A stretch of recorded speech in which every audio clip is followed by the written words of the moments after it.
Oh, that was a wee while ago. So I used to work with children and families who were having like really horrendous times and they needed a helping hand. So I worked as part of a team who would really focus on what the kids and families, young people, mostly really stroppy teenagers, what they needed. And sometimes I'd be meeting up with young people 3-4 times a week, and I'd really focus on what they enjoyed doing. And sometimes they didn't know what they enjoyed doing, so a lot of the time we'd do art or going outdoors, like walking, and just finding something that they really like enjoyed.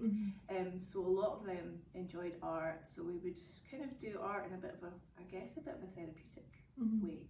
So we would do tons of projects, and a lot of the projects we did were about communicating. So we would use art to kind of communicate how they were feeling, and then I could feed those feelings back into some of the big scary meetings that we were part of, like child protection meetings and stuff. So they were really difficult to be part of, but if we could kind of soften it a wee bit with other things, it was brilliant. So I used to do that, and then my team got disbanded and my job completely changed. And to be honest, the job was amazing. I loved all the families that I worked with, but it's pretty hardcore.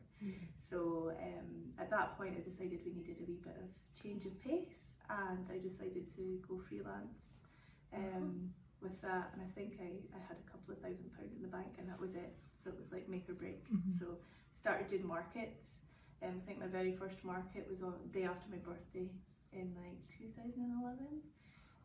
So yeah, I was just like, right, I've got some drawings, like make some cards and prints, and turned up and had my wee table and everything. And I think I made £54 that day.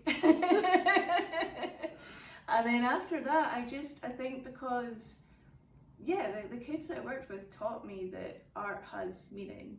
It's not just a picture. It can just be a picture, but it can also tell stories and have meanings and help other people tell their stories.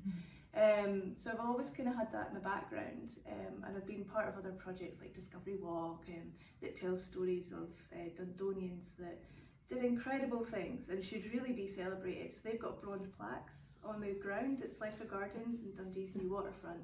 So they allowed me to tell stories in a completely different way.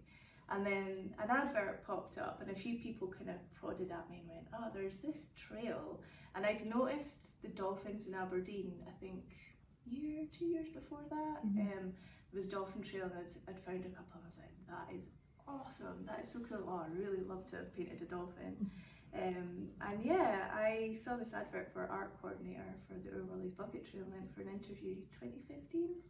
And we all clicked, we all got on great. So I was like, yeah, okay, so part of the team. I think that very first day as well, we got wheeled off for an interview with STV. And I was like, oh my goodness.